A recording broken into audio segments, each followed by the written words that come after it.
Sir Matt, we have here your 3 5G Wi-Fi extender. So para ma-determine kung ito ay 5G, may naka-label na 1200 Mbps. Ito yung difference ng 5G sa 2.4G. 300 Mbps pag 2.4G and 1200 Mbps pag dual band 5G at saka 2.4G. Pwede ito. And now, before po namin i-ship, we will test the 3 kung working po ba siya. Sir Matt, we will test all of them pero isa lang po yung i-demo natin. Once po na na-plug nyo yung Wi-Fi extender sa inyong outlet, go to your mobile phone and go to Wi-Fi settings. Click nyo po yung Wi-Fi and then masasearch po nito lahat ng available na Wi-Fi. And masasearch nyo po yung Wi-Fi extender. Itong tatlong pong ito, yan po yung ating Wi-Fi extender. Ito po. So mag-select tayo po ng isa. Let's say ito.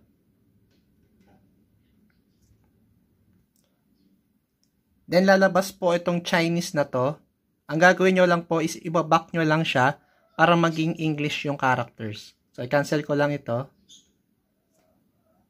Use without internet, use other network. Click nyo lang po itong use other network.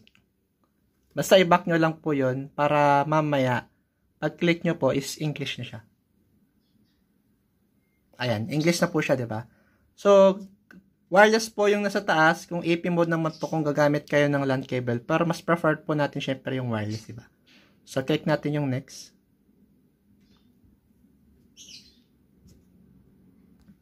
And i-select nyo po yung ginagamit nyong Wi-Fi na ginagamit.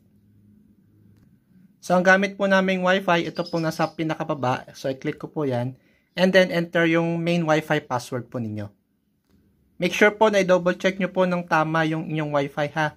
So, ito po, itong nasa dalawang ito, pwede nyo pong i-rename to. Pwede nyo pong burahin yan.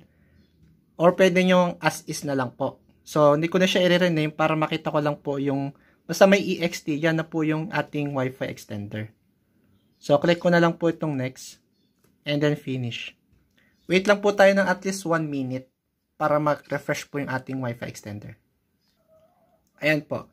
So, kung mapansin nyo po dito, tatlo na yung ilaw nitong isang to kasi yan na yung ginamit natin ngayon. So, kung mapansin nyo naman po dito, itong may EXT, ito siya, ito yan. So, i-click po natin siya para matest kung working po siya. Itong may EXT na to. So, click po natin yan. Yan na yung pangalan ng ating Wi-Fi extender. Pero pwede nyo po yan i-rename doon sa settings kanina.